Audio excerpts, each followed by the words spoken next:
this is really great. So the first time I went, I just looked around the building, and they hammered me to beat me up. And so I came back, and Jean, nice Jean, you remember she's New Eureka. My wife is New Eureka. Okay? Puerto Rican parents, point of view. Richard, how was the National Science Board? They beat me up. I've been beat up. And she said, I'm going with you next time. And I said, no, Jean, you're not.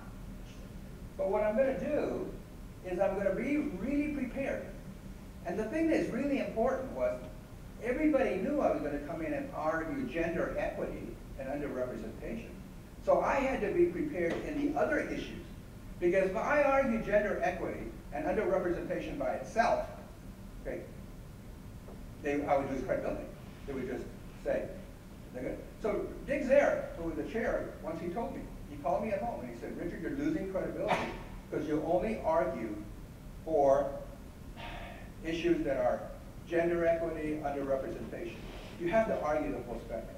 So I'd do my homework, and I would get into great arguments on things that I really didn't care about, but I understood pretty well. So I learned that. Once I was doing expert witness in federal court, and a federal court judge, African-American woman, her name was Gabby, I don't know. She called me at home, and she says, Dr. Tapia, you're losing credibility because you only argue for the good sides, the ones that have been discriminated on. And if you want to be credible expert witness, you got to argue for it. So I looked around to see which one is the least offensive of the other side. And I picked it, and I did. And I learned that. So learn that. You can't be one-dimensional because people will eventually blow you off. Okay? Be professional. You can disagree. Do not insult. Do not become angry or confrontational. If you say you're waiting for, this is what I learned a lot. The minorities do this. I'm going to wait for my turn in this big meeting. It'll never come.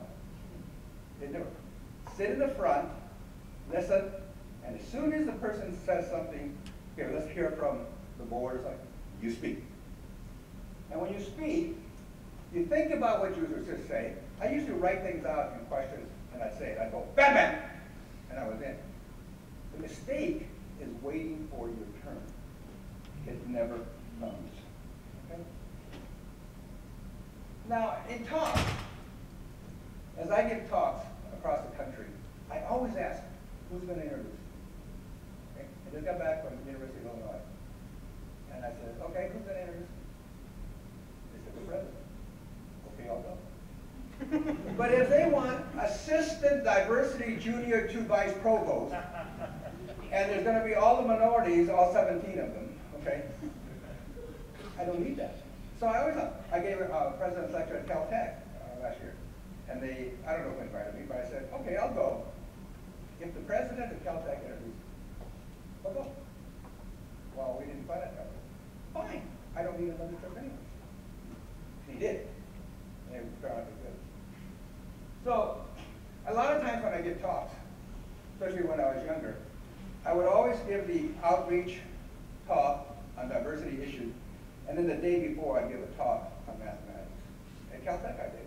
I will give that talk if you let me give a talk in the math department the day before. Okay? I do that all the time. Now here I didn't need the president because we had Carlos Castillo-Chavez. Okay? And I didn't need the math talk because it was good.